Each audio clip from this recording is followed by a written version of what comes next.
Charles Manson's behavior was as compelling as a train wreck. Even locked away in prison for nearly 50 years as the mastermind of 9 brutal killings, people just couldn't look away from the energetic man with piercing eyes.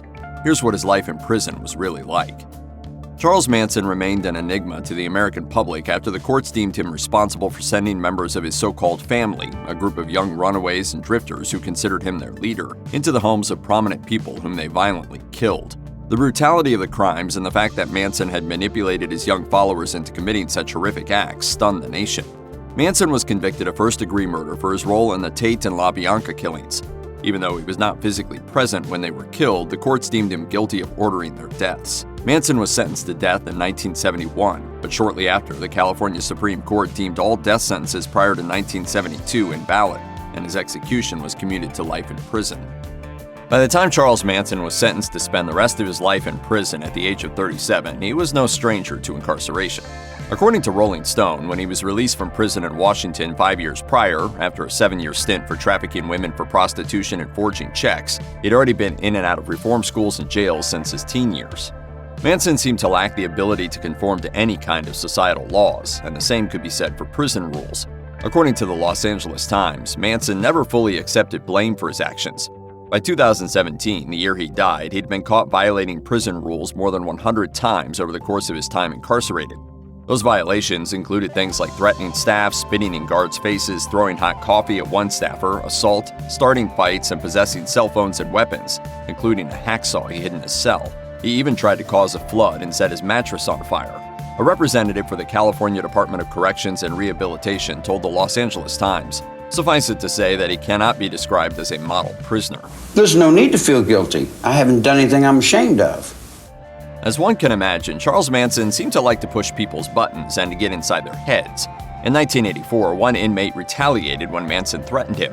According to the Associated Press, Manson was giving convicted killer Jan Holstrom the business over his Hare Krishna beliefs. So Holstrom doused Manson with paint thinner, which he had access to because the men were in the hobby shop of the prison.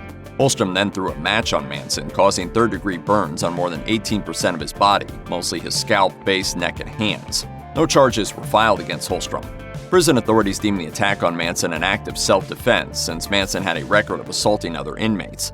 At the time, the Deputy District Attorney of Solano County, James Highsmith, said, "It would be a waste of time and effort to pursue the case any further, and unlikely that we could get a conviction." Despite Charles Manson's knack for mayhem, some people remained fascinated by him. During his nearly 50 years behind bars, Manson continually received lots of mail and visitor requests.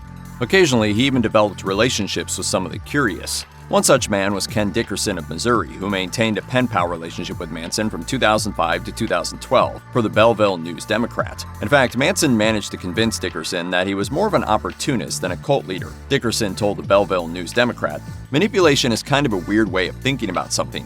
I wasn't threatened by him. I think the cult thing is funny because I don't think there was a cult. I think there was just a bunch of runaway teens that needed a place to lay their heads. Charlie had good stories to tell. He took care of them, and in return, they took care of him.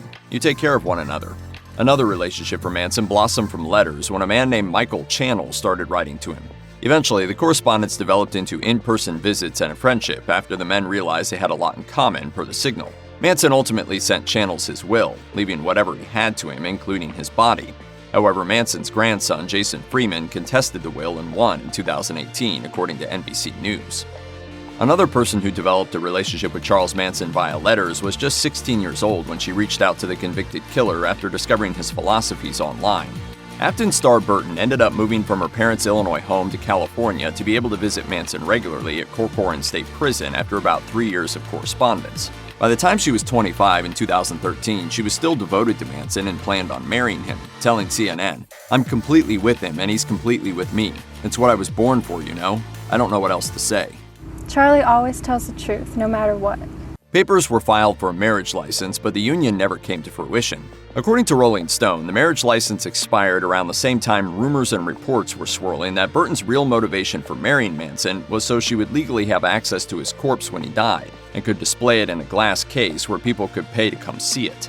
Per People, Manson told Rolling Stone he never had any intention of marrying Burton, saying, "Oh, that's a bunch of garbage. You know that, man. That's trash. We're just playing that for public consumption."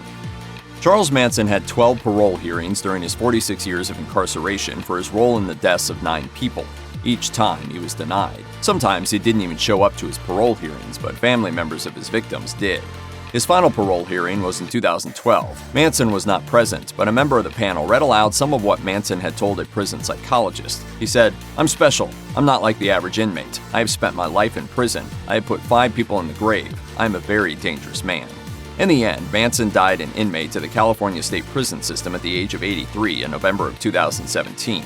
According to TMZ, who obtained his death certificate, Manson's cause of death was cardiac arrest, but colon cancer and respiratory failure were the underlying causes. Check out one of our newest videos right here. Plus, even more grunge videos about true crimes are coming soon. Subscribe to our YouTube channel and hit the bell so you don't miss a single one.